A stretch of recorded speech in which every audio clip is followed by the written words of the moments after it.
Advance level කරලා ලංකාවේ කොච්චර කාලයක් විතර ගැප්ස් තියෙනවද මේ වගේ ඒ නවසීලන්තේ මේ PR එක ගන්න අමාරුයි අපිට ගන්න අවුරුදු 2ක හෝ ඊට වැඩි නම් අවුරුදු 3ක ඕපන් වර්ක් පර්මිට් එකක් දෙනවා. නමුත්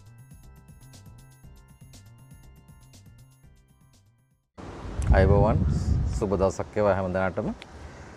අද මම කතා කරන්න යන්නේ විශේෂයෙන්ම කැනඩාව සඳහා කැනඩාවට යාම සඳහා ස්ටුඩන්ට් වීසා කියන්නේ අධ්‍යාපනය සඳහා වීසා ලබා ගන්න ආකාරය සහ ඒ සැබඳු දේවල්.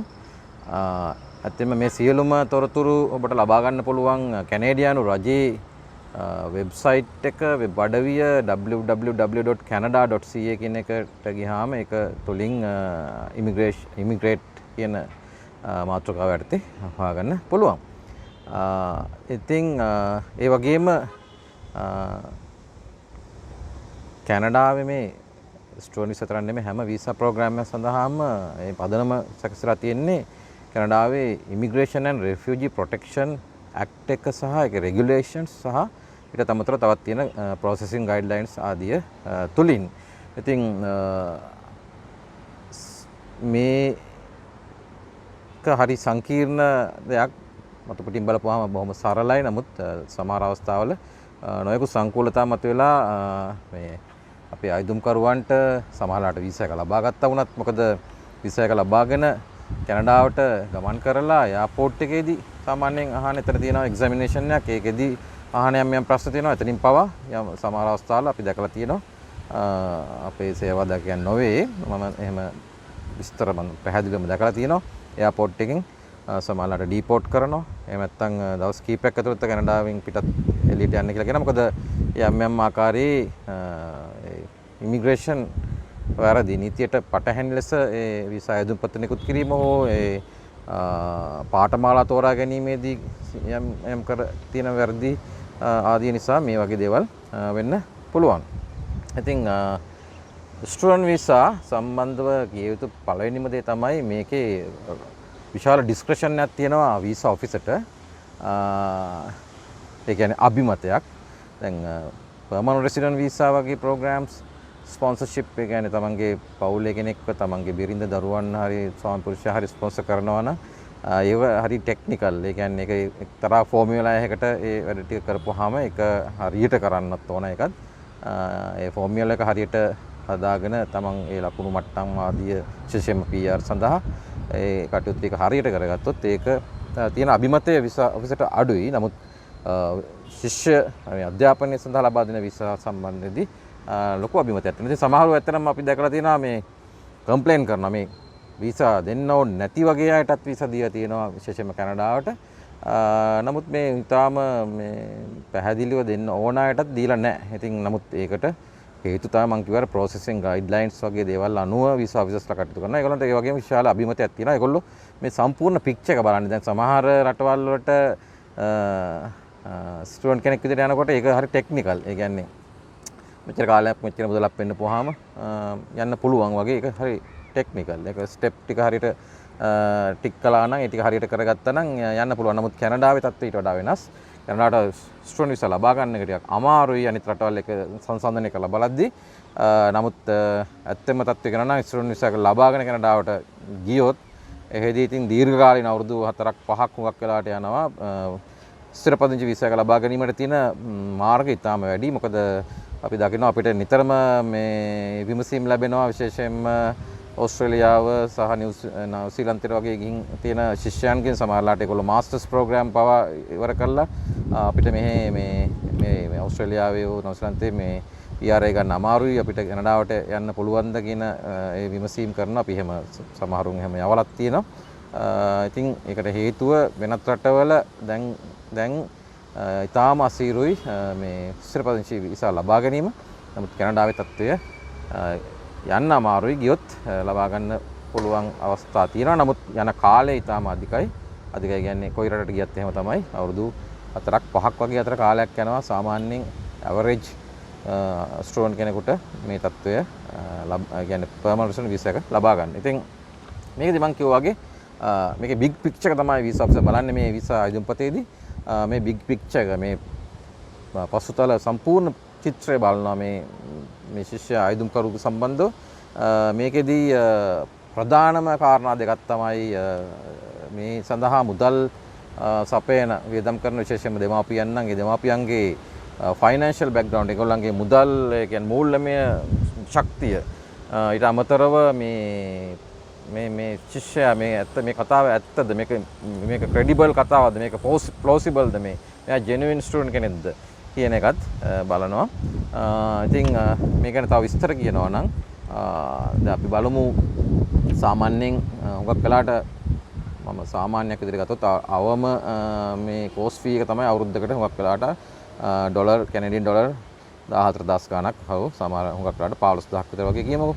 ඉතින් මේ ස්ටඩි මැටීරියල්ස් ලිවිං එක්ස්පෙන්සස් මේ සියල්ලම එක්ක සාමාන්‍යයෙන් ඩොලර් 25000ක් අතර මුදලක් යනවා ඇවරේජ් ස්ටුඩන්ට් කෙනෙකුට අවුරුද්දකට. ඉතින් නමුත් ඒ වගේම තියෙනවා දැන් අපේ මේ මෑතකදී ගියා යුනිවර්සිටි ඔෆ් ටොරොන්ටෝ ළමයෙක් ඒ ළමයාගේ අවුරුද්දේ ඒ කෝස් එකේ අවුරුදු 4ක කෝස් එකක් අවුරුද්දේ ෆී එක විතරක් ඩොලර් 55000ක් විතර එනවා. ඉතින් එහෙම වුණාම ඇත්තෙම බලපුවාම අවුරුදු 4ට ඩොලර් 220000ක් විතර ඒ කියන්නේ මම හිතන්නේ මිලියන රුපියල් මිලියන 35ක් 40ක් වගේ අතර ගාණක් වෙනවා. ඉතින් මේක කෝස් එකෙන් කෝස් එකට වෙනස් වෙන්න පුළුවන් යුනිවර්සිටි එකෙන් යුනිවර්සිටි එකට වෙනස් වෙන්න පුළුවන්. නමුත් මම ඉස්සෙල්ලා කිව්වේ සාමාන්‍යයෙන් ඇවරේජ් සහ හුඟක් වෙලාවට අවම කෝස් ෆී එක අවුරුද්දකට ඩොලර් 50000ක් විතර වගේ එනවා ඉන්ටර්නැෂනල් ස්ටුඩන්ට් කෙනෙකුට. ඇත්තටම දැන් කැනඩාවේ පර්මනන්ට් රෙසිඩන්ට් වීසා තියෙන තමන්ගේ දෙමාපියන්ට තියෙනවා නම් තමන්ට තියෙනවා නම් ඒ දෙමාපියෙක් මයිග්‍රේට් කරලා තියෙනවා නම් මේ කෝස් ෆී එක මේ වගේ මේ ප්‍රමාණයෙන් 4 එකක් 3 එකක් 4 එකක් වගේ ප්‍රමාණයකට අඩු වෙනවා. ඒකටත් කැනඩාවේ රජයේ ග්‍රාන්ට්ස් තියෙනවා ස්ටුඩන්ට් ලෝන්ස් දෙනවා බොහොම කියන්නේ තාම අඩු පොලියට ඒක තමන් රැකියාවක් කරලා වගේ ගවන්නේ. නමුත් ඒ සඳහා ඒ සුදුසුකම් ලබා ගන්න නම් කැනඩාවේ පර්මනන්ට් රෙසිඩන්ට් කෙනෙක් හෝ සිටිසන් කෙනෙක් වෙන්න ඕන. එහෙම නැත්නම් අය සලකන්නේ ඉන්ටර්නැෂනල් ස්ටුඩන්ට්ස් ලා විදිහට විදේශීය ශිෂ්‍යයන් ලෙස. ඉතින් අපි හිතමු දැන් මේ අපි ශිෂ්‍යෙක් ආයුධම් කරනවා. මම කිව්වේ අර ෆයිනෑන්ෂල් බෑග්ග්‍රවුන්ඩ් එක ගැන. දැන් අපි හිතමු යාට මිලියන් 6ක විතර වගේ දෙමාපියන්ගේ තියෙනවා ඩිපොසිට්ස් බැංකුවක ෆික්ස් ඩිපොසිට් කියනවා. එතකොට දැන් අපි මම ඉස්සෙල්ලා කිව්වනේ ඩොලර් 25000ක් විතර යනවා අවුරුද්දකට කියලා. ඉතින් මේ මුල් අවුරුද්දේ අපි බැලුවොත් එහෙම මේ යන මුදල ඩොලර් 25000 කියන්නේ සාමාන්‍යයෙන් 5 මිලියන් විතර වගේ වෙනවා රුපීස් වලින්. ඉතින් අපි හිතමු මේ දෙමාපියන්ට අපි එක අපි A සහ B කියලා ගමු. මේ එක A කියන පුද්ගලයාගේ මේ ශිෂ්‍යයාගේ දෙමාපියන්ට තියෙනවා දෙගොල්ලන්ටම තියෙනවා මිලියන් 6ක් ගානේ මේ බැංකු සංචිත කාලෙත් තියෙන. හැබැයි ඒගේ තියෙන ඊට අමතරව ඇත්තටම එයාගේ දෙමාපියන්ට එහෙම ලොකු මාසික ආදායමක් නැහැ. ඒ වගේම එයාට තව ඉස්කෝලේ යන වයසේ සහෝදරි දෙන්නෙක් ඉන්නවා. එතකොට ඒ දෙන්නට වියදම් කරන්න ඕන දෙමාපියෝ.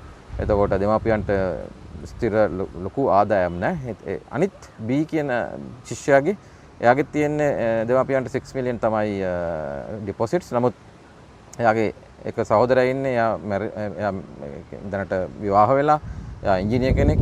එතකොට දෙමාපියන්ගෙන් යැපෙන්නේ නැහැ. එයාටත් ලොකු සැලරි එකක් ලැබෙනවා. ඒ වගේම දෙමාපියන්ට ඒ ලක්ෂ 60 ඒ කියන්නේ 6 මිලියන් ඩිපොසිට් එකට අමතරව හොඳ බිස්නස් එකක් තියෙනවා මාසිකව ලොකු ආදායම් ලැබෙන. ඉතින් එතකොට මේ ඊට අමතරව අවශ්‍ය නම් විකුණන්න මේ කියන්නේ නිදහසේ තියෙන ඉඩම් තියෙනවා මේ සඳහා මුදල් අවශ්‍ය වුණොත් ඉදිරි මොකද අපි පළවෙනි අවුරුද්දට විතරක් මුදල් පෙන්නලා බෑ. පළවෙනි අවුරුද්ද සාමාන්‍යයෙන් අපි පළවෙනි සෙමස්ටර් එකට තමයි මුදල් ගෙවන්නේ. නමුත් මුල් අවුරුද්දට පමණක් නෙමෙයි ඊළඟ ඒ පාඨමාලාවේ ඊළඟ අවුරුද්ද වලටත් අපි මුදල් ගෙවන්නේ කොහොමද කියන එක ඒක ගැන හොඳ චිත්‍රයක් මේ පැහැදිලිව වීසා ඔෆිසට දෙන්න ඕන. ඉතින් මේකෙදි වෙන්නේ දැන් අර A කියන ශිෂ්‍යයාගේ B කියන ශිෂ්‍යයාගේ දෙන්නගෙම 6 මිලියන් ඩිපොසිට් තිබුණාට හුඟක් වෙලාවට A කියන ශිෂ්‍යයාට වීසා එක නොලැබෙන්න පුළුවන්. නමුත් හැබැයි සමහරවිට මේ A කියන ශිෂ්‍යයාගේ ඇකඩමික් රෙකෝඩ්ස් හොඳ නම් එයා අරන් තියනවා නම් හොඳ ග්‍රේඩ්ස් අරන් තියනවා නම් සමහරවිට ඒ වුණත් අර දෙමාපියන්ගේ මට්ටම හුඟක් හොඳ නැතුණත් මෙයා හොඳම ජෙනුයින් ස්ටුඩන්ට් කෙනෙක්. මෙයාට හොඳ අනාගතයක් තියෙනවා. මේ කියන එක මෙයා ගැන හොඳ චිත්‍රයක් පිසවසරේ මැවුනොත්. නමුත් අර දෙමාපියන්ගේ වත්කම් සහ ආදායම් පිළිබඳ චිත්‍රය ටිකක් දුර්වල වුණා වුණත් විසා එක ලබා දෙන්න ඉඩ තියෙනවා. ඒ වගේම අපි හිතමු මේ දෙගොල්ලෝ දැන් මේ ඇඩ්වාන්ස් ලෙවල් කරලා ලංකාවේ කොච්චර කාලයක් විතර ගැප්ස් තියෙනවද මේ වගේ නොයෙක් දේවල් බලපානවා. ඒ කියන්නේ මේ ශිෂ්‍යයන්ගේ හිස්ටරි එකත් බලපානවා. උසස් පෙළ කරලා අලුතෙන්ම නම් මේ තියෙන අවදානම අඩුයි. නමුත් උසස් පෙළ කරලා ඒ කාලය ඇතුළත මොකුත් නොකර හරි පැහැදිලි මාර්ගයක නොගිය කෙනෙක් සහ සමාජලාට වැඩ කරලා වෙන ජොබ් එකක් කරලා සමාජලාට දැන් ඇප්ලයි කරනකොට මේ නොඑක ආකාරයේ මේ චිත්‍රයට එක සූත්‍රයක් නැහැ. මේක වීසා ඔෆිසර් මේ සම්පූර්ණ යාට මේ ශිෂ්‍යයා ගැන ඇතිවන හැඟීම මෙයා මේ කතාව ඇත්තද මේ ජෙනුයින්ද මේ මුදල් මෙයාට ඇත්තටම දරන්න පුළුවන්ද මේ පුද්ගලයා දැන් මෙච්චර මුදලක් අපි හිතමු අඩුම ගානේ අවුරුදු දෙකක කෝස් එකකට යනවා කියලා. අවුරුදු දෙකක කෝස් එකකට එතකොට ලක්ෂ 100කට වඩා වියදම් කරන්න ඕන. එතකොට ලක්ෂ 100ක් ඒ කියන්නේ මිලියන 10කට වඩා මේ පුද්ගලයාට වියදම් කරලා ලංකාවේ ඇවිල්ලා මොකද්ද ගන්න ප්‍රතිලාභේ? මේ වගේ දේවල් දැන් කොච්චර ලංකාවේ මේ හා සමාන ඩිග්‍රී කෝසස් ඕන තරම් තියෙනවා. එතකොට කැනඩාවට යන්නේ මෙන්න මේ වගේ ප්‍රශ්න අහලා වීසා ආයුධම්පත ප්‍රතික්ෂේප කරන අවස්ථා අපි දැකලා තියෙනවා. ඉතින් ඒ නිසා මේ ආයුධම්කරුගේ බෑග්ග්‍රවුන්ඩ් එක දෙමාපියෝ මේ ආයුධම්කරුගේ අධ්‍යාපන ඒ ප්‍රගති ඔය පහුගිය කාලේ මොහු ගැන තියෙන ඒ වාර්තා ලබාගෙන තියෙන ලකුණු මට්ටම් මේ හැම දෙයක්ම මේ චිත්‍රයේ කොටස් බවට පත් වෙනවා. වීසා ඔෆිසර් මේ වීසා එක ඉෂු කිරීමේදී වීසා එක ලබා දීම සඳහා ගන්න තීන්දුව ගන්න. ඉතින් තව දෙයක් තමයි මේ සාමාන්‍යයෙන් අවුරුද්දක කෝස් එකකට කැනඩාවට ගියොත් අවුරුද්දක වර්ක් පර්මිට් එකක් ඊට පස්සේ මේ පාඨමාලාව සාර්ථකව සම්පූර්ණ කරපුවාම අවුරුද්දක කෝස් යන අවුරුද්දක වර්ක් පර්මිට් එකක් ඕපන් වර්ක් පර්මිට් එකක් ගන්න දෙනවා. අවුරුදු 2ක හෝ ඊට වැඩි නම් අවුරුදු 3ක ඕපන් වර්ක් පර්මිට් එකක් දෙනවා. නමුත් මේ යන කෙනෙකුට කියන්න බෑනේ අපි මේ වැඩ කරලා මේ මුදල් ලබා දෙන අපි ලබා ගන්නවා මේ කෝස් එකට ගෙවන්න ලබා ගන්නවා කියන එක කියන්න බෑ. තෙම්ම එක හේතුවක් තමයි අපිට වැඩ කරන්න පුළුවන් මේ ශිෂ්‍යයාට වැඩ කරන්න පුළුවන් ඇකඩමික් පීරියඩ් එකේ කියන්නේ මාස 8ක් පමණ සතියට පැය 20යි සමර් බ්‍රේක් එකේදී සාමාන්‍යයෙන් අන්ලිමිටඩ් වැඩ කරන්න පුළුවන්. ඉතින් මේ මුදල් මේ උපයා ගන්න මුදල් සාමාන්‍යයෙන් තමන්ගේ යා ටිකට්ස් වලට ඒ කියන්නේ අතරතුර යනවා නම් ඊට පස්සේ එතකොට හෙල්ත් මොනවාද ඉන්ෂුරන්ස් තව ස්ටඩි මැටීරියල්ස් මේ වගේ දේවල් සහ ලිවිං එක්ස්පෙන්සස් තමන්ගේ කෑම බීම මේ ගමනාගමනේ මේ සියල්ල සඳහා සමහරවිට ඒ සඳහාත් මදි වෙන්න පුළුවන්. ඒ හින්දා කවුරු හරි මේ කියනවා නම් මේ මුදල සම්පූර්ණයෙන්ම අපිට වැඩ කරලා හොයාගන්න පුළුවන් කියලා නීත්‍යානුකූලව මේ අපිට දෙන කාල සීමාව තුළ ඒ කතාව සත්‍යයක් නෙමෙයි. ඒ හින්දා අපි මෙහෙදි පෙන්වන්න ඕන මේ සඳහා මුදල් තියනවා කියලා. කොයිම අවස්ථාවකවත් අපිට එහෙදී වැඩ කරලා මේ මුදල ගෙවන්න පුළුවන් කියන එක වීසා ඔෆිසර්ස්ලා බාර ගන්න උත්තරයක් නෙමෙයි. ඊළඟට අපි මේ වීසා ආයුධම්පත අපි සබ්මිට් කරනකොට මේකෙත් එක්කම SOP ඒ කියන්නේ ස්ටේට්මන්ට් ඔෆ් පර්පස් මේක පැහැදිලිව තමන්ගේ පර්පස් එක මොකද්ද මේ මගේ අරමුණ මට මේ පාඨමාලාව මම කැනඩාවටම යන්නේ මම මේ මෙච්චර ගාණක් වියදම් කරලා කැනඩාවට ගිහින් ආපහු මොකද එතනදී අපි පැහැදිලිවම වීසා ඔෆිසර් පේන්න ඕන මේ පුද්ගලයා දැන් මේගොල්ලන්ට වර්ක් පර්මිට් ලබා ගැනීමේ අයිතිය තිබුණා වුණාට මේ හැමෝ සඳහාම මේ වීසා ඔෆිසර්ට පේන්න ඕන මේගොල්ලෝ වර්ක් පර්මිට් එක ගැන ඒ චිත්‍රයේ පැත්තක තියෙද්දි මේ පාඨමාලාව ඉවර කරපුවාම ලංකාවට ආපහු එන මට්ටමේ කෙනෙක්ද මෙයා? ඒ වගේ පසුබිමක් තියෙන කෙනෙක්ද මෙයා? මොනවා හරි හේතුවක් කියලා ඉදිරි කාලෙක කැනඩාවේ ඉලීගලි අනීතිකව ඕවර්ස්ටේ කරයි දන්න ඒ වගේ මට්ටමේ කෙනෙක්ද? ලංකාවට තියෙන සම්බන්ධකම් මොනවාද? එතකොට කැනඩාවේ මෙයා එහෙම අනීතික ලෙස නවතින්න මොනවාද තියෙන අවස්ථා වගේ දේවල් මේ චිත්‍රයේදී මම අර කියපු අර බිග් පික්චර් එකේදී වීසා ඔෆිසර් බලනවා. ඉතින් සාමාන්‍යයෙන් නම් IELTS රික්වයර්මන්ට් එක මේ ඩිප්ලෝමා ප්‍රෝග්‍රෑම්ස් වලට 6 4ක් ඩිග්‍රී එකක් නම් ඊට වඩා වැඩි හුඟක් වෙලාට 6.5ක් වගේ ප්‍රමාණයක්. නමුත් ඒ කෝස් එකෙන් කෝස් එකට වෙනස් වෙන්න පුළුවන්. ඒක යුනිවර්සිටි එක හෝ කොලෙජ් එක අනුව තමයි ඒක වෙනස් වෙන්නේ. සමහර අවස්ථාවල ෆවුන්ඩේෂන් කෝස් එකක්, ඒ කියන්නේ අපි යුනිවර්සිටි හරි කොලෙජ් හරි ඒ පාඨමාලාවට අපිට තියෙන සුදුසුකම ඒගොල්ලෝ බලාපොරොත්තු වෙන රික්වයර්මන්ට්ස් අපිට නැත්තම් සමහරලාට ෆවුන්ඩේෂන් බ්‍රිජින් වගේ ප්‍රෝග්‍රෑම් එකක් හරහා අවුරුද්දක් වගේ කාලයක් වුණ වෙලාවට සමහරලාට ඒක ලංකාවේ කරන්නත් පුළුවන්. සමහර කෝසස් සඳහා එහෙම කරලා ඒ අඩුපාඩු හදාගෙන කැනඩාවේදී කරලත් ඒ අඩුපාඩු හදාගෙන ඊළඟට මේන් ප්‍රෝග්‍රෑම් එකට සම්බන්ධ වෙන්න පුළුවන්. ඉතින් මේ වගේ නොඑක් දේවල් තියෙනවා. සමහර අවස්ථාවල මේ මම අර කිව්වා වගේ ශිෂ්‍යයාගේ පසුබිම ඉතාම හොඳ නම් ඉංග්‍රීසි දැන් ලකුණු 6ක් ගන්න බැරි කෙනෙකුට වුණත් ඉංග්‍රීසි අවුරුද්දක් හෝ දෙකක් හෝ කෝස් එකක් කරලා ඊට පස්සේ මේ පාඨමාලාවට ඇතුළත් වීම සඳහාත් අවස්ථා දෙනවා. හුඟක් වෙලාවට චීනෙන් ඉඳන් එන ශිෂ්‍යයෝ අපි දැකලා තියෙනවා. ඒගොල්ලන්ගේ ඉංග්‍රීසි දැනුම දුර්වලයි. නමුත් ලංකාවෙන් ඒ වගේ කෙනෙකුට දෙන්න තියෙන අපි දැකලා තියෙන එහෙම දීපු අවස්ථාවත් හැබැයි දෙන්න තියෙන අවස්ථා ගොඩක් අඩුයි. මොකද ලංකාවයි චීනයයි අතර ඒ වීසා විශේෂතාවගේ තියෙන චිත්‍රය ටිකක් වෙනස්. ඒකටත් ඉතින් අර දෙමාපියන්ගේ පසුබිම ගොඩක් බලපානවා. ඒ කියන්නේ ලොකු මුදලක් තියෙන කෙනෙක් නම් ඒතර ඉංග්‍රීසි පාඨමාලාවකට අවුරුද්දකට දෙකකට වගේ ලොකු මුදලක් වියදම් කරන්න පුළුවන් හැකියාවක් තියෙන පසුබිමක් නම් මේ කතාව පිළිගැනීමට තියෙන අවස්ථා වීසා ඔෆිසර්ට පැහැදිලිව තියෙනවා නම් IELTS ප්‍රමාණය අඩු වුණත් ඒ ලැන්ග්වේජ් ඒ කියන්නේ ඉංග්‍රීසි ප්‍රෝග්‍රෑම් එකට මුලින් ගිහිල්ලා සම්බන්ධ වෙලා ඒක ඉංග්‍රීසි ඉම්ප්‍රූව් කරගෙන ඊට පස්සේ පාඨමාලාවට ඇතුළත් වීමේ හැකියාව තියෙනවා. අතරම ඉන් තියරි එක පැහැදිලිවම තියෙනවා. නමුත් ඉන් ප්‍රැක්ටිස් අපි සමහරවිට දකිනවා මේ ඒ වගේ අවස්ථාවල වීසා රිජෙක්ට් වීමේ හැකියාව වැඩි. ඉතින් මම අර ඉස්සෙල්ලා කිව්වා වගේ කැනඩාවේ දැන් මේ කැනඩාවට දැන් අපි හිතමු ඔක්කොම සාර්ථක වෙලා අපිට වීසා එක ලැබෙනවා කියලා. ඉතින් මේක සඳහා අපි IELTS කරන්න ඕන. එතකොට කෝස් එකේ ස්පොට් එකක් ලබා ගන්න අපි අයදුම් කරන්න ඕන. කැනඩාවට තියෙන ඉල්ලුම ගොඩක් වැඩි කෝසස් වලට. එතකොට සමහරවිට අවුරුද්දක් විතර දැන් කැනේඩියානු ඒ රජයේ උපදෙස් අනුව නම් අවුරුද්දකට පෙර අපි ඇප්ලයි කරන්න කියලා කියන්නේ මේක ඒ කෝස් එකට. ඉතින් අපි හිතමුකෝ මේ මාස 8ක් 12ක් වගේ කාලයක් හුඟක් වෙලාට යන්න පුළුවන්. අපි මේක සැරසිලා පටන් ගත්ත දා සිට කැනඩාවට පා තබන්න. ඉතින් ඊට පස්සේ අපි අඩුම ගානේ මේ සාමාන්‍යයෙන් ඩිග්‍රී එකක් නම් අවුරුදු 4ක් වගේ ඉගෙන ගන්න ඕන හුඟක් වෙලාට. ඩිප්ලෝමා එකක් අවුරුදු ඩිප්ලෝමාක් තියෙනවා.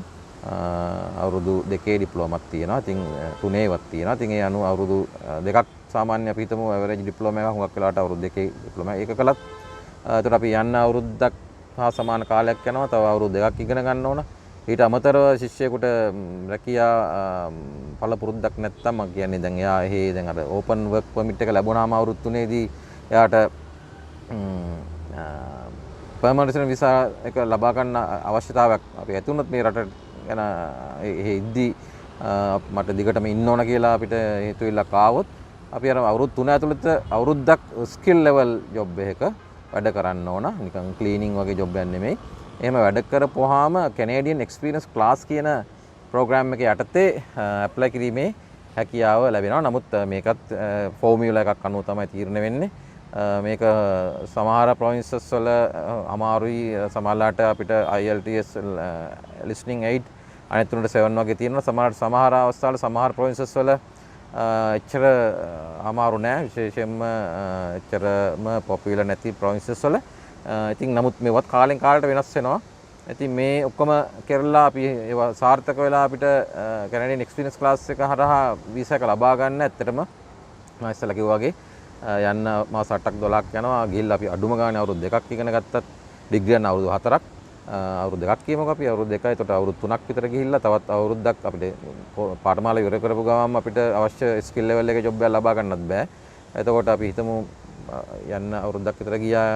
ඊට පස්සේ අවුරුදු 2ක් ඉගෙන ගත්තා. තවත් මාස 3-4ක් අපිට හරි රැකියාවක් ලබා ගන්න කාලයක් ගියා නම් ඉන්ටර්වියුස් වලට ෆේස් කරලා ඉතින් එතකොට විතරත් මාස 4ක් කියමු. එතකොට ඊට පස්සේ තව අවුරුද්දක් වැඩ කරන්න ඕන. එතකොට සාමාන්‍යයෙන් අවුරුද්දයි 2යි 3යි 4කට වඩා වැඩි කාලයක් යනවා අපිට permanent resident visa එකට apply කිරීම සඳහා සුදුසුකම ලබා ගන්න. ඉතින් ඊට පස්සේ ඉතින් ඒක process වෙලා ඉන්නත් තව මාස 6ක් අවුරුද්දක් විතර කාලයක් යනවා. ඒකටත් අවශ්‍ය ලකුණු මට්ටම් අපිට ලබා ගන්න පුළුවන් වුණොත් විතරයි. ඉතින් මේක තමයි සාමාන්‍ය තත්ත්වය. ඉතින් තවත් දෙයක් හුඟක් වෙලාට බැචලර් ඩිග්‍රී එකකට වගේ නෙමෙයි නයි යන්නේ. ඇත්තම යම් ආකාරයක සැකයක් ඇති වෙන්න පුළුවන් මේ අවුරුදු දෙක ගිහිල්ලා අවුරුදු 3 වර්ක් පර්මිට් එක අරගෙන මේ එහෙ නවතින ක්‍රමයක් තමයි මේ හොයාගන්න යන්නේ කියලා. මොකද ජෙනුයින් ස්ටුඩන්ට්ස් හුඟක් වෙලාට ඩිග්‍රීස් වලට තමයි යන්නේ. නමුත් මම ඒකෙන් අදහස් කරන්නේ නැහැ මේ වීසා එක රිජෙක්ට් වෙනවා අනිවාර්යයෙන්ම කියලා. නමුත් අර වීසා ඔෆිසර්ට අර මම කියපු අර පැහැදිලි චිත්‍රයේදී පොඩි සැකයක් ඇති වෙන්න පුළුවන්. අනිත් ඒ ශිෂ්‍යයාගේ බෑග්ග්‍රවුන්ඩ් එකත් අනුව අවුරුදු දෙකේ කෝස් එකට ඇප්ලයි කරද්දී නමුත් Taman ජෙනුයින් නම් Tamanගේ මොකක් හරි ජෙනුයින්ලි මේ යන පාත් එක එයාගේ ඒ ලෙවල් ඉගෙන ගත්ත දේවල් එයා ඒ කාලෙදි කරපු යම් දේවල් වලට සමාන Tamanගේ පැෂන් එකක් තියෙනවා. ඒක හරියට ප්‍රූව් කරන්න පුළුවන් නම් පිසපිසට අවුරුදු දෙකේ නෙමෙයි අවුරුදු දෙක කෝස් එක උනත් වීසා දෙන අවස්ථා තියෙනවා. ඉතින් මම අර කිව්වා වගේ සමහර ප්‍රොවින්සස් වල විශේෂයෙන්ම ඇට්ලැන්ටික් ප්‍රොවින්සස් වල ඒ කියන්නේ ප්‍රින්ස් එඩ්වර්ඩ් අයිලන්ඩ්, නෝවා ස්කොෂියා, නිව්ෆාවුන්ඩ්ලෑන්ඩ් ඇන්ඩ් ලැබ්‍රඩෝර් ඒ වගේ ප්‍රොවින්සස් වල සස්කචුවාන්, ඇල්බර්ටා, මැනිටෝබා වගේ ප්‍රොවින්සස් වල ඉගෙන ගන්න ශිෂ්‍යයන්ට සමහරලාට ඒ පළාතේ අවුරුද්දක් විතර වැඩ කරපුවාම ටිකක් පහසු පාත්ස් තියෙන අවස්ථා තියෙනවා ප්‍රොවින්ෂල් නොමිනි ප්‍රෝග්‍රෑම් එක හරහා. එහෙම නැත්නම් ඩිරෙක්ට් කැනේඩියන් එක්ස්පීරියන්ස් ක්ලාස් කියන මේ ප්‍රෝග්‍රෑම් එකට ඇප්ලයි කරනවා නම් මොකක් වෙලාට high IELTS ගන්න ඕන. ඉතින් මේක මේ එක්කෙනාට මේක වෙනස් වෙනවා. එක්කෙනාගේ තත්ත්වයන්, ඒ කෝස් එක, එයාගේ ඉංග්‍රීසි දැනුම, එයාට වර්ක් එක්ස්පීරියන්ස් කොහොමද තියෙන්නේ, මේ වගේ ආදී කරුණු. ඒතකොට එයාට බැරිලත් ඒ වැඩ කරන තැනේදී ජොබ් ඔෆර් එකක් ජොබ් ඔෆර්ස් එහෙම හැමෝම දෙන්නේ නැහැ. ජොබ් ඔෆර් එකක් කියන එක PR ඇප්ලිකේෂන් එකට සම්බන්ධව ගන්න පුළුවන් නම් වගේ කරුණු මත ඒකට ලකුණු ගාණක් ලැබෙන නිසා එහෙම අවස්ථා තියෙනවා. තවත් සමහර ප්‍රොවින්සස් වල තියෙනවා මේ මාස්ටර්ස් ඩිග්‍රී එකට යන කෙනෙකුට මාස්ටර්ස් ඩිග්‍රී කම්ප්ලීට් කරපුවාම එක්ස්පීරියන්ස් නැතත් ඩිරෙක්ට් PR එකට ඇප්ලයි කරන්න පුළුවන්. නමුත් ඒකත් හරි තරඟකාරී අපි දැකලා තියෙනවා. බොහොම අඩු අවස්ථා තියෙන මට්ටමක්. මේවා වෙනස් වෙනවා කාලෙන් කාලට. ඉතින් ඒ නිසා ඒ වගේම සමහරවිට ලංකාවේදී මේ පුද්ගලයාට එක්ස්පීරියන්ස් මොනවා හරි වර්ක් එක්ස්පීරියන්ස් තියෙනවා නම් ඒක සමහරට වාසියක් වෙන්න පුළුවන්. හැබැයි ඒ වගේම වර්ක් එක්ස්පීරියන්ස් ලංකාවේ තියෙන එක අවාසියක් වෙන්නත් පුළුවන්. මොකද වීසා එකට ඇප්ලයි කරනකොට. මොකද ඇයි මැචුවර් ස්ටුඩන්ට් කියන එක. මොකද දැන් A level කරලා ෆ්‍රෙෂ් ස්ටුඩන්ට් කෙනෙක් සහ අවුරුද්දක් දෙකක් මෙහෙ වැඩ කරලා ආපහු ඉගෙන ගන්න යනවා කියන කෙනෙක් ගැන අර මම කියපු අර බිග් පික්චර් එකේදී ගැටලු ඇති වෙන්න පුළුවන් වීසා ඔෆිසර්ට. ඒතකොට රිජෙක්ට් වෙන්න පුළුවන් අවස්ථා වැඩි. නමුත් එහෙම මැචුවර් ස්ටුඩන්ට් කෙනෙක් මෙහි වර්ක් එක්ස්පීරියන්ස් සමග කැනඩාවට ගියොත් එහෙදී අර මෙහි තියෙන වර්ක් එක්ස්පීරියන්ස් එකේ වාසිය තියෙනවා. ඉතින් මම අර කිව්වා වගේ මෙවුවා එක පුද්ගලයාට නොඑක ආකාරයෙන් වෙනස් වෙනවා. ඉතින් මේ ස්ටුඩන්ට් වීසා පාත් එකේදී අපි දැනගන්න ඕන පොඩි කරුණු තියෙනවා. අපි ඇප්ලයි කරද්දී අපේ කෝස් පීරියඩ් එක සඳහාම අපේ පාස්පෝර්ට් එක වැලිඩ් තියාගන්න තරමට හොඳයි. ඊළඟට තව දෙයක් තමයි මේ පබ්ලික් හරි නැත්නම් ඒකට කියන කමියුනිටි කොලෙජස් කියලා සහ යුනිවර්සිටිස් ඒ යුනිවර්සිටි එක නැතුව ප්‍රයිවට් යුනිවර්සිටි එක නම් කල්පනාකාරී වෙනවා ප්‍රයිවට් කොලෙජ් එක නම් මොකද මේ සමහර විශේෂයෙන්ම පබ්ලික් ඇන්ඩ් කමියුනිටි කොලෙජස් වල තියෙන ප්‍රෝග්‍රෑම්ස් වලට මොකක්ම වෙලාට අර මම කියපු PGWP කියන්නේ පෝස්ට් ග්‍රැජුවේට් වර්ක් පර්මිට් ඒ කියන්නේ මම ඉස්සලා කිව්වේ අවුරුදු මොකක් වෙලාට අවුරුදු දෙකක්වත් අඩුම ගානේ ඉගෙන ගත්තොත් අවුරුදු 3ක වර්ක් පර්මිට් එකක් දෙනවා කියලා. මේකට එලිජිබල් නෑ හැම පාඨමාලාවක්ම. ඉතින් ඒක හින්දා ඒකත් කල්පනාකාරී වෙන්න ඕන මේ පාඨමාලාව තෝරාගද්දී. ඊළඟට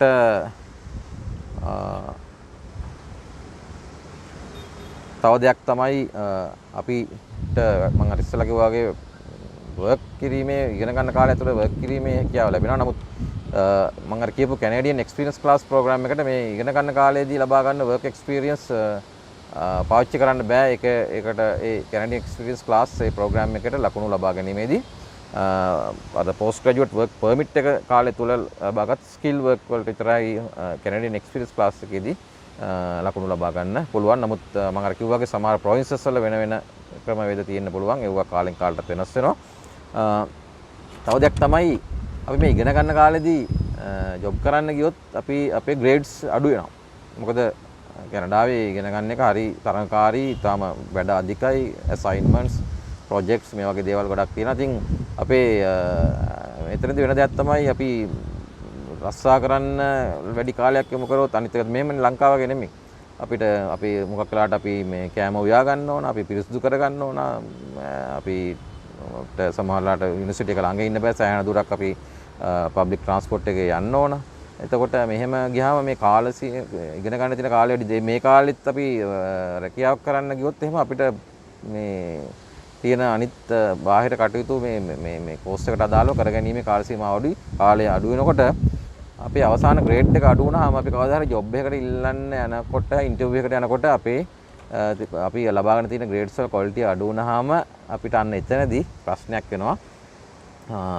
හොඳ රැකියාවක් ලබා ගැනීම, හොඳ රැකියාවක් ලබා නොගන්න තාක් දුරට අපිට ඊළඟට PR එක ලබා ගැනීමේදී ගැටලු ඇති වෙන්න පුළුවන්. ඉතින් මේ හින්දා මේ හැම දෙයක්ම ගැන කල්පනාකාරී වෙන්න ඕන.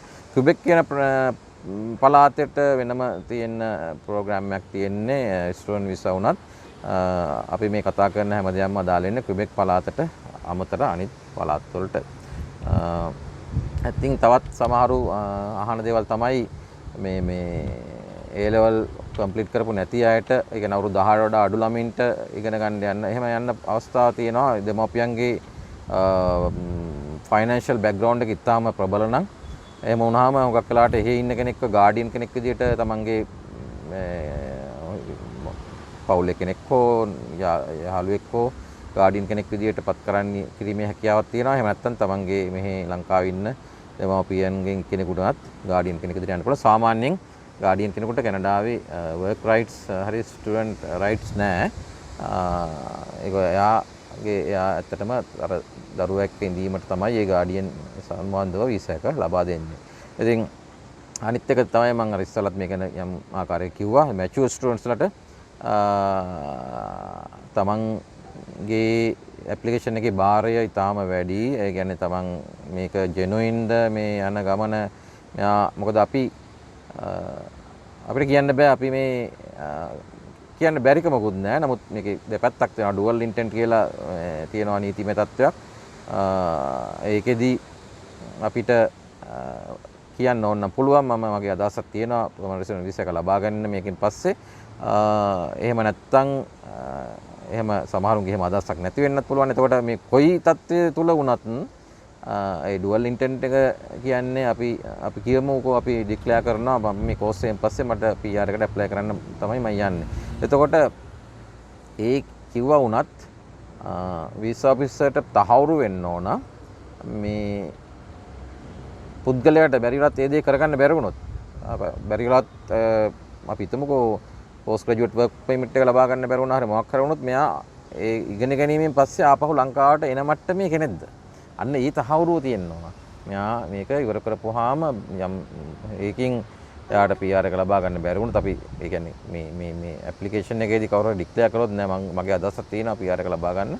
එහෙදී කියලා කිව්වොත් එතකොට ඒක ලබා ගන්න බැරි වුණොත් ආපහු එන්න එන මට්ටමේ කෙනෙක් පුද්ගලෙක්ද මෙයා? මෙයා ඕවර්ස්ටේ කරන මට්ටමේ පුද්ගලෙක්ද? මෙයාට ලංකාවට තියෙන බැඳීම් මොනවද? මෙයාගේ දෙමාපියන්ගේ එතකොට මෙයාගේ මුදල්මය තත්ත්වය මොකද්ද? මෙයාට ආපහු ඇවිල්ලා රැකියාවක් කරන්න පුළුවන්ද? මෙයාගේ තිබිච්ච රැකියාව දාලා ගියාම මෙයාට ඒ රැකියාව ආපහු ලැබෙනවද?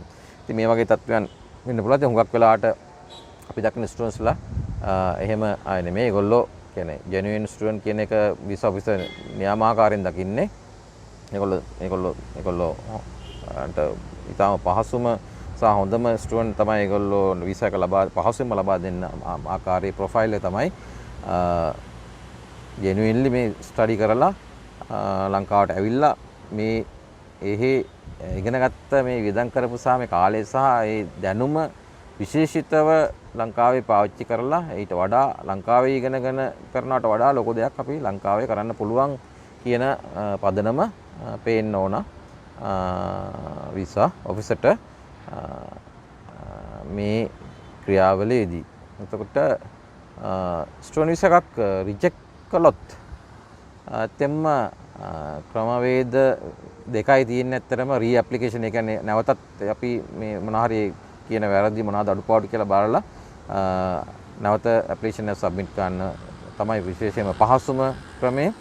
එහෙම නැති තව ක්‍රමයක් තියෙනවා ජුඩිෂියල් රිවිව් කියලා. ඒකට ඉතින් ලොකු වියදමක් යනවා. කැනඩාවේ බැරිස්ටර් කෙනෙක් සමග ජුඩිෂියල් රිවිව් එකක් ෆෙඩරල් කෝට් එකේ ෆයිල් කරන්න ඕන. ඉතින් ඒක කාලයක් යන මුදලක්, ඒ කියන්නේ ලක්ෂ 5 6 7 8 වගේ යන ක්‍රියාවලියක්. නමුත් ඒකෙදිත් ස්ථිරවම මේ වීසා එක රිෆියුස් කිරීමට අදාළව ඒ තීන්දුව කන පිට පෙරලා අපිට වීසා එක ලබා දෙන්නේ නැහැ. ඒකෙදි කරන්නේ ඒක වැරදීමක් මේකේ තීන්දුවේ තියනවා කියලා තීරණය කළොත් නැවතත් වෙනත් වීසා ඔෆිසර් කෙනෙකුට යොමු කරන්න කියලා තමයි ඒ තීන්දුව ලැබෙන්නේ.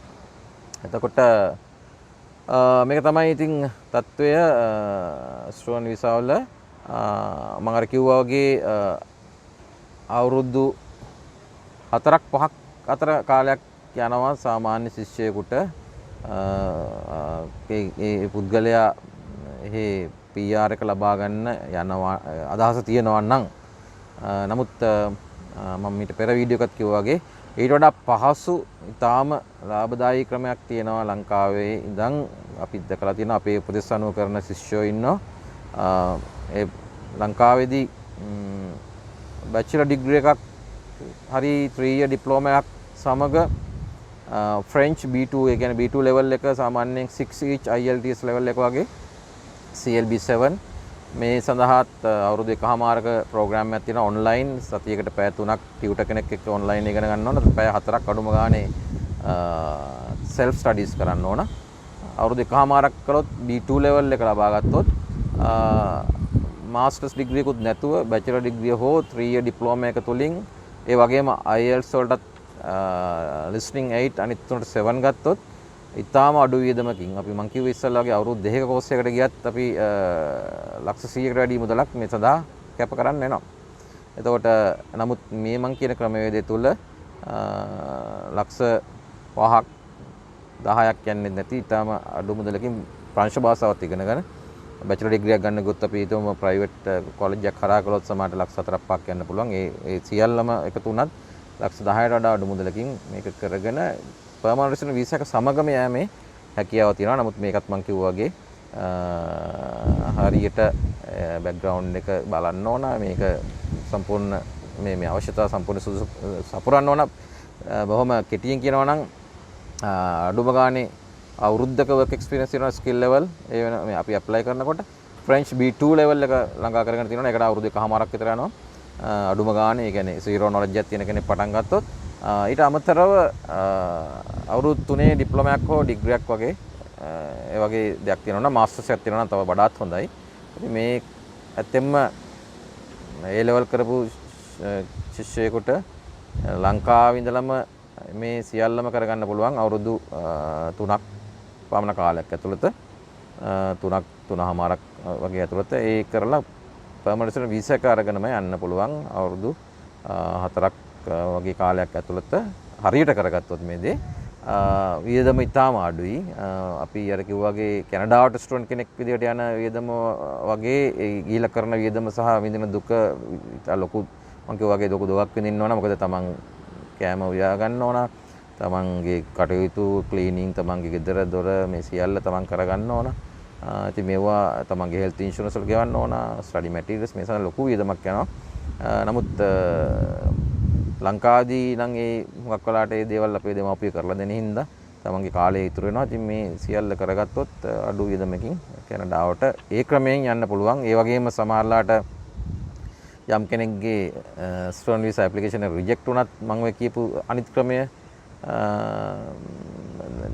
තාමත් ඒ විකල්පය ඔවුන්ට තියෙනවා. ස්ටුඩන්ට් වීසා ඇප්ලිකේෂන් රිජෙක්ට් වුණා කියලා නෑ. ඒකෙදී යම් ආකාරයේ වැරදි නොකර තියෙනවා නම් මම අර කිව්ව විදිහට ෆ්‍රෙන්ච් ඉගෙනගෙන මාස්ටර්ස් ඩිග්‍රී නැතත් 3 year කෝස් එකක් අඩුම ගානේ 1 year experience skill level තියෙනවා නම් IELTS 8 listening 7 each තියෙනවා නම් අර කාල සීමාව එහෙ ගිහිල්ලා වීසා එක ලබා ගන්නවට වඩා අඩු කාලෙකින් කළාට මෙහි ඉඳන් ඊට වඩා විශාල අඩු මුදලකින් මෙහෙදිම මේක ලබා ගන්න පුළුවන්. ඉතින් මේ ස්ටුඩන්ට් වීසාත් මේක සහ නිකුත් වීසා වුණත් එහෙම තමයි.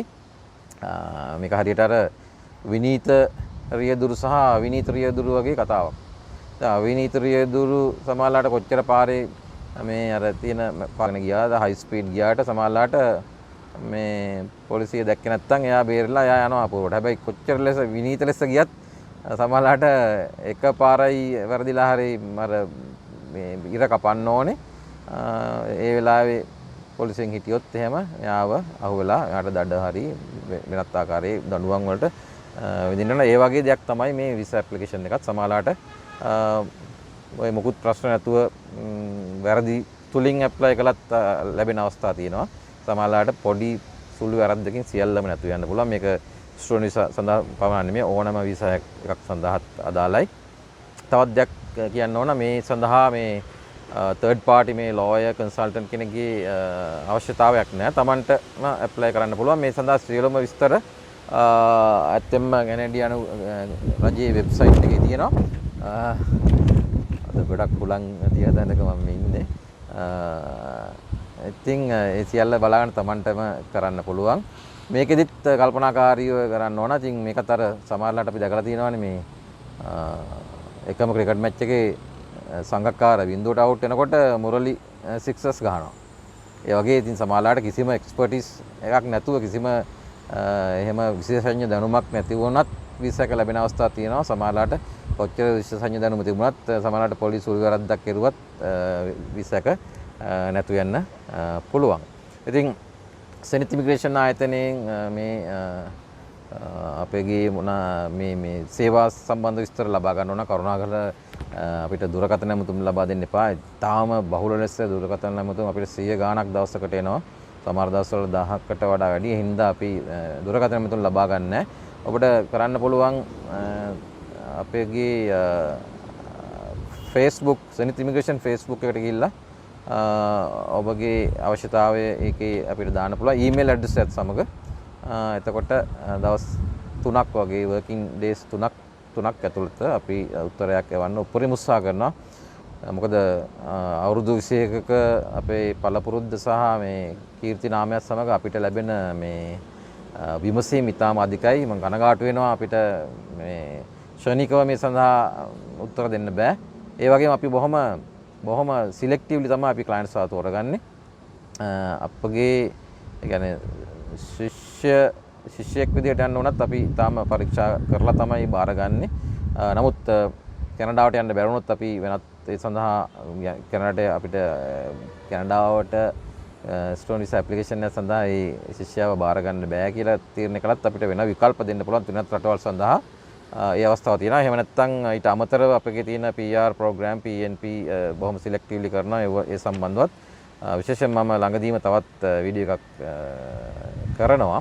ඇත්තෙම බොහොම කෙටියෙන් කියනවා නම් අවුරුදු 38ට අඩු කෙනෙක් දැන් හරියට ක්‍රියාත්මක වුණොත් යම්කිසි ඉගෙනීමක් සහ එක්ස්පීරියන්ස් තියෙන කෙනෙකුට දැන් හරියට ක්‍රියාත්මක වුණොත් අවුරුදු 1කමාරක් පමණ ඇතුළත ඒ ඕනම කෙනෙකුට පුළුවන් මම කියන්නේ යම් ඉංග්‍රීසි මට්ටමකට එන්න ඕන.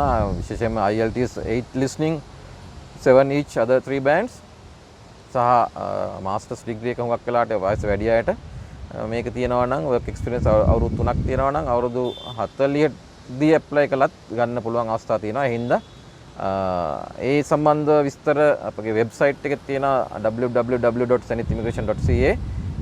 එහෙම නැත්නම් මම කිව්වා වගේ අපේ Facebook එකට යන්න තවත් වීඩියෝස් තියෙනවා මේවත් බලන්න. තව ඉදිරියේදීත් අපි වීඩියෝස් මේ සඳහා අපි ලබා දෙනවා. මේ කවුරු අපි දකිනවා මේ නොඑක ආකාරයේ මේ ඉම්ප්‍රෙෂන් දෙනවා මේ කැනඩාවට යන එක හරි පහසුයි කියලා. කැනඩාවට යන එක එච්චර පහසු නෑ. නමුත් බැරි නෑ. ලොකු කැපකිරීමක් කරනවා. කැනඩාවට යනවා කියන්නේ මැද ප්‍රතික යනවා වගේ දෙයක් නෙමෙයි. කැනඩාවට යන්න ඒ කැනඩාවට ගන්න cream of the crop. ඉතින් තමන් ක්‍රීම් එක වෙන්න නම් නිකන් මේ A level වලින් දැන් අපි දැකලා තියෙනවා A level වලින් යන්න පුළුවන් IELTS 4.5 යන්න පුළුවන් කියලා මේ YouTube වල අර subscribers වැඩි කරගන්න කරන ප්‍රයෝග තියෙන මේ වීඩියෝ තියෙනවා. සමහර අපි දකිනවා මේ මම අර ඉස්සෙල්ලා වගේ immigration and Refugee Protection Act එක මේ regulations ගැන කිසිම අවබෝධයක් නැති සමහර මේ වෙනත් ක්ෂේත්‍රවල මේ සෞඛ්‍ය ක්ෂේත්‍රවල ඉන්න අය පවා දැන් මේ ඉමිග්‍රේෂන් නීති උපදෙස් දෙනවා මේක නීති විරෝධී එකක්. ඉතින් මේගොල්ලෝ මේ දෙන උපදෙස් වලින් මේ උඟ දෙනෙක් හරි අමාරු වැටෙනවා අපිටත් හරි කරදරයක් වෙලා තියෙන්නේ මේ හැමෝම අහනවා අපිට AIP යන්න බැරිද මේ A level වලින් යන්න පුළුවන් කියලා කියනවා. ඉතින් මම ඒ ගැනත් වීඩියෝ එකක් කරලා තියෙනවා. ඒ හින්දා මේ හිතන්න එපා කැනඩාවට ලේසියෙන් යන්න පුළුවන් කියලා. යන්න බැරි නෑ. හැබැයි ටිකක් ලොකු කැපකිරීමක් කරන්න ඕන සමහරවිට. සමහර වෙයි කැපකිරීම දැනටමත් කරලා තියෙනවා නම් පොඩි ඇඩ්ජස්ට්මන්ට්ස් කරගත්තොත් අවුරුදු 40ට වඩා අඩු අයට යන්න පැහැදිලිවම අවස්ථා තියෙනවා. මේ සම්බන්ධ සියලුම තොරතුරු වීඩියෝස් වලින් අපි ලබා දීලා තියෙනවා. ඉදිරියට ලබා දෙනවා. වෙබ්සයිට් එකෙත් තියෙනවා. ඊට අමතරව මම අර කිව්වා වගේ Facebook එකට අපි ගිහිල්ලා සනිත් ඉමිග්‍රේෂන් Facebook එකට ගිහිල්ලා ඒකේ තමන්ගේ ඊමේල් ඇඩ්‍රස් එක තමන්ගේ විමසීම සමග ඒ ප්‍රශ්නය සමග මොකක්ද අවශ්‍යතාවය සමග එවුවොත් අපි වැඩ කරන දවස් 3ක් ඇතුළත අපි උත්තර ලබා දෙන්න උපරිම උත්සාහ කරනවා. එහෙමනම් හැමදෙනාටම අපි ප්‍රාර්ථනා කරනවා තමන්ගේ මේ කැනඩා සීනය සැබෑ කරගන්න අවස්ථාවක් ලැබේවා කියලා.